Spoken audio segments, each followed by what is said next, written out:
Go. I think that retirement is a first step towards the grave. I'm never going to grow up. Staying young is all about for me. From my point of view, I'm the luckiest kid on the planet.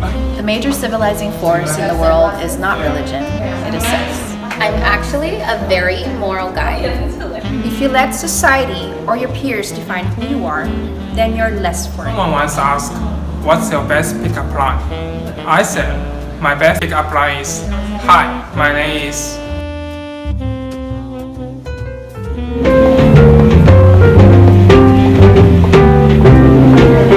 Hello there.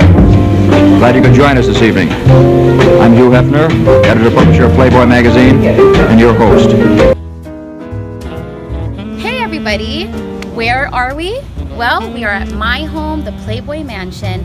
Come along, I'm going to show you inside my beautiful place, and we'll talk a little bit about my favorite person, Hugh. Oh, there he is now.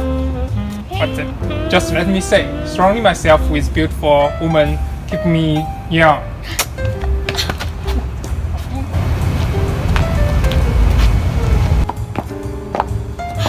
I love that guy.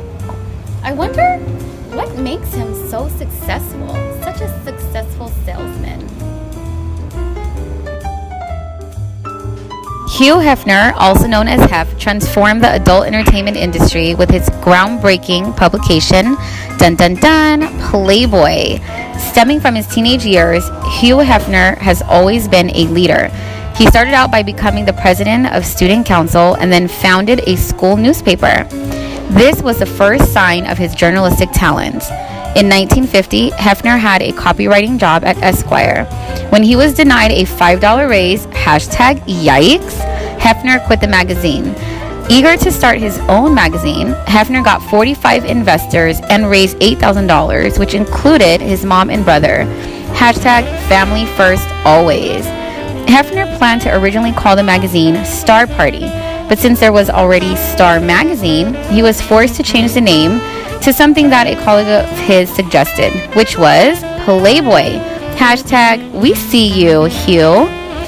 To help ensure success of his first launch, he purchased a color photograph of Marilyn Monroe in the nude, #what the fatness, and placed it in the centerfold of the magazine. The first issue sold 50,000 copies, and it was an instant hit.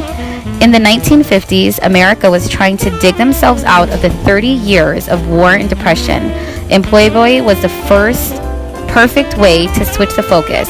Let's be real. #sex sells. Initially, many people dismissed the magazine because of the pornographic material. In the 1960s, Hugh promoted the philosophy about free enterprise, nature of man and woman, human sexuality, and politics. #open that can of worms. With all of the other components, Hugh always made sure the magazine was still focused on pictures of nude women, which was #1 selling point. #sex sells. While the magazine was growing, Hugh found the opportunity to build private key clubs where the hostesses were called Playboy Bunnies. I think you all saw a cute one earlier. Hugh's Playboy enterprise went on to build hotel resorts, modeling agencies, and media endeavors.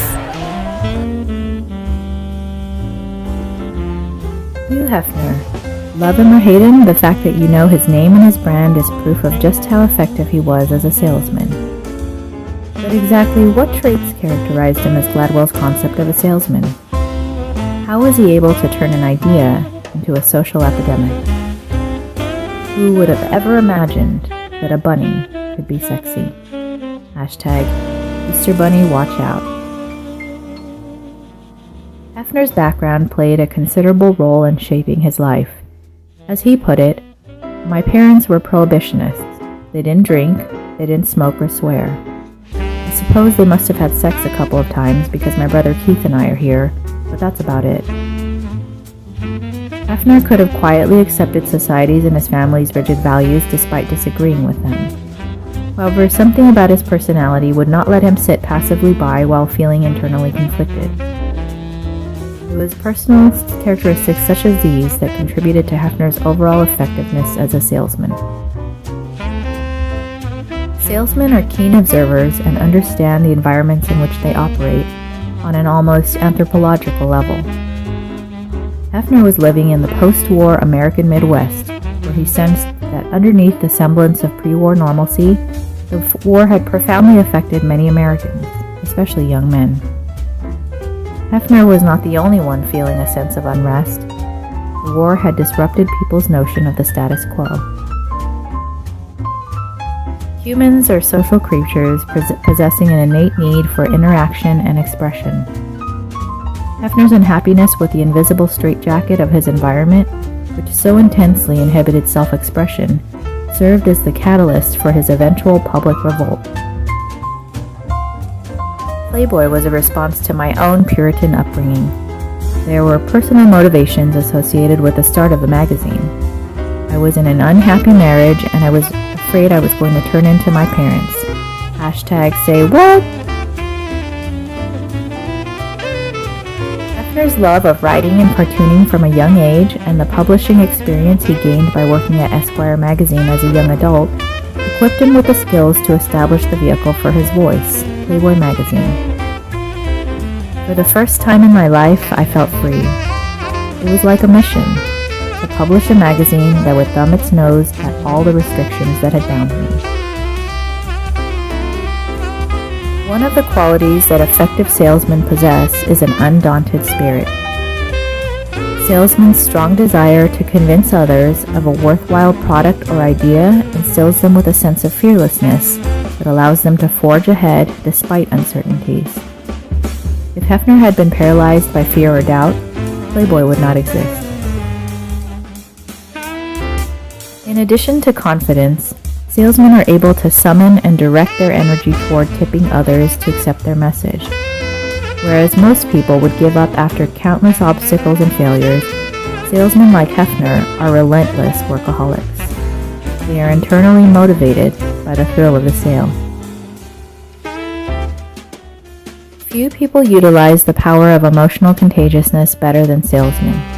The high degree of emotional contagiousness they possess allows them to infect people with their emotions, quickly establish a rapport, and increase the likelihood of making a sale.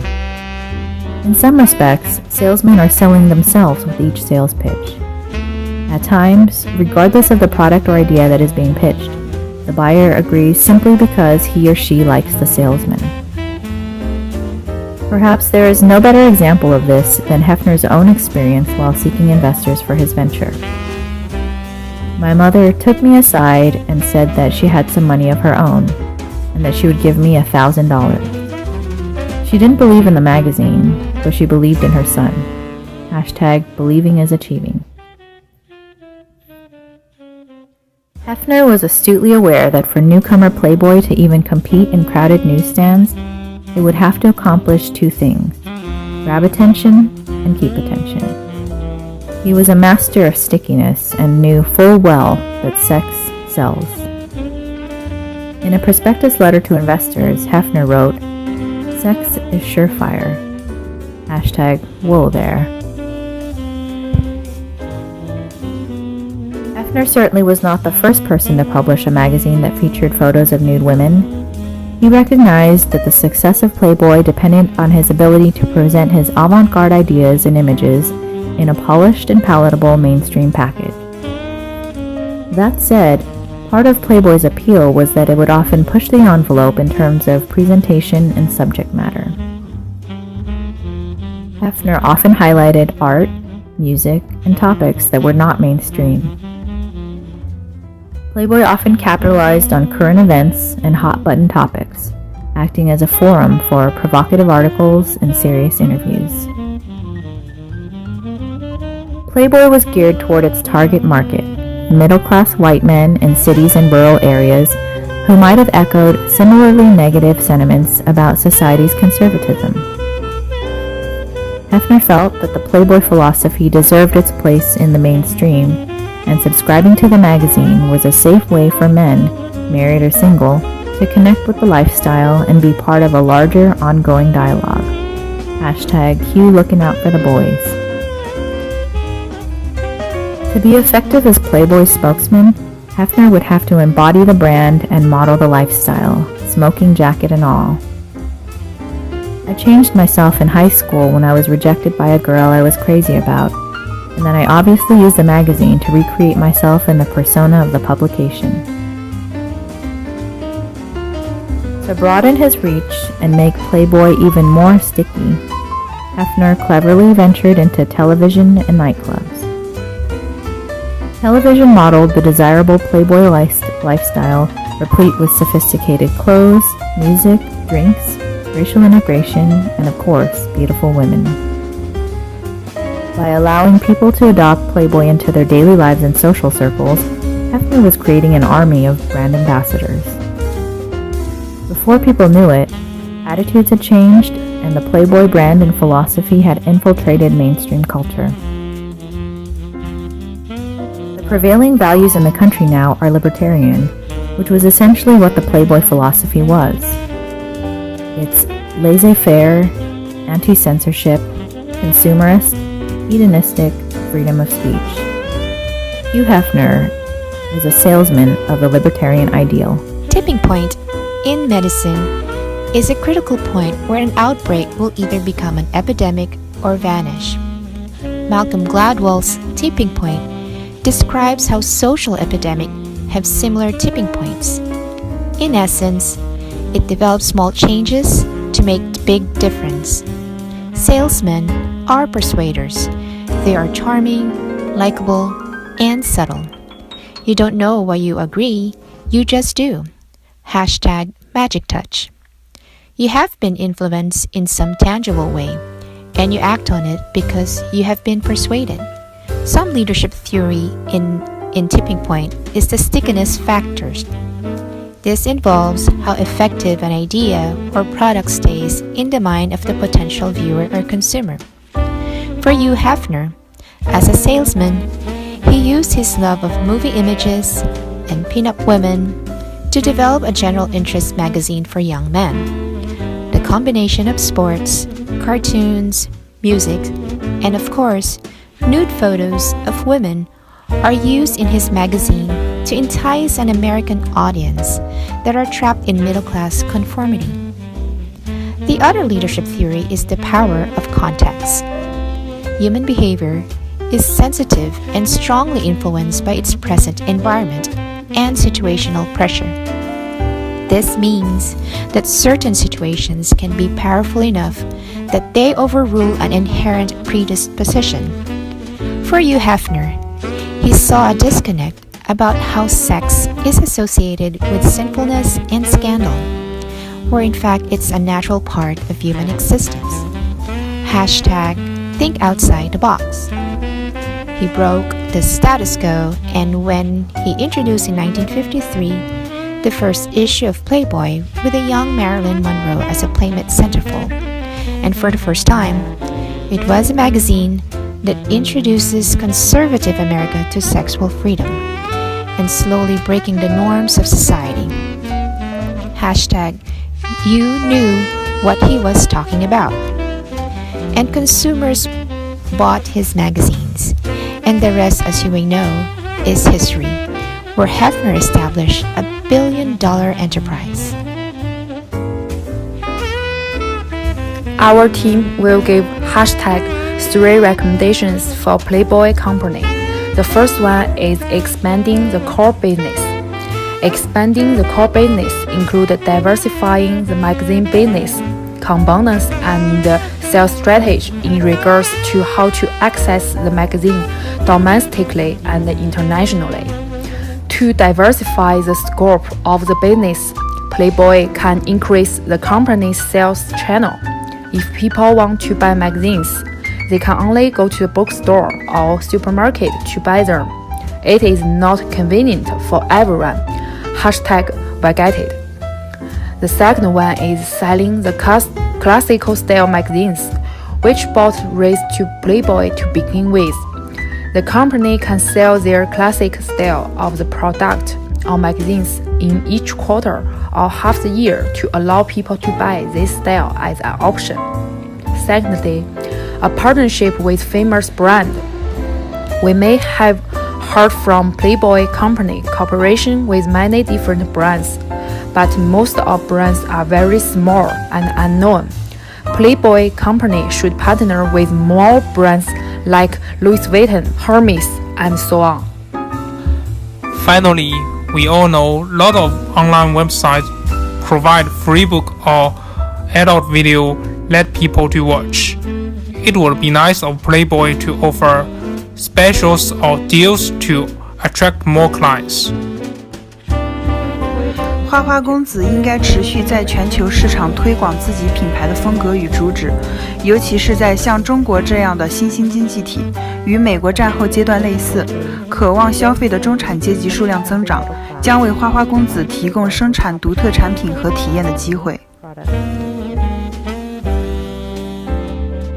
Hugh Hefner is a great salesman for his Playboy magazine, #right.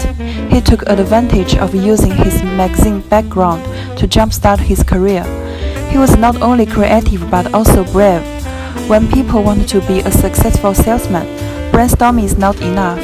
Hugh Hefner dared to invest all of his money in his dream. As a salesman, he brought his passion to the magazine and made his customer feel his enthusiasm through transferring his positive energy. When he came across with opponents, he never gave up. #keep the dream alive.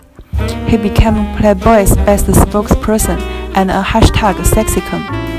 He showed what Playboys was all about and brought light to many of other fields such as nightclub and television. He successfully voiced his thoughts, which influenced men and women alike. However, if Playboy can continue to be innovative and cooperate with some other luxury brands, and also use new technologies to create electric magazines, which can make Playboy brilliant again. There is no doubt that Hef was an iconic change agent, and for better or worse, he left an indelible mark, not only on the American psyche, but on global culture.